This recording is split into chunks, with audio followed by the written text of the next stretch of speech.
Alam mo ba na ang pinakamayamang dagat sa buong mundo nandito mismo sa Pilipinas? Hindi to sa Australia o sa Maldives. Nasa pagitan to ng Batangas at Mindoro.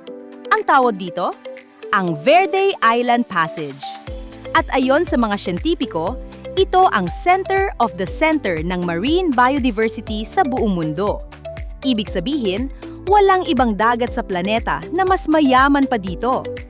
Sa loob lang ng 10 kilometro kwadrado, may natagpuang 1,736 na species ng isda.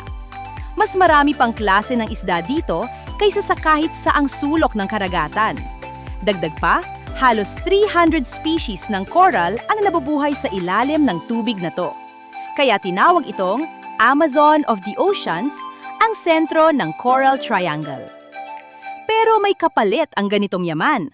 Pangingisda, polusyon, at oil spill ang patuloy na bantang sumisira dito.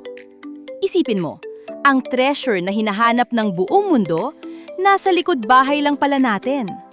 Ikaw, alam mo bang ganito kayaman ang dagat ng Pilipinas? Dapat ba natin itong protektahan?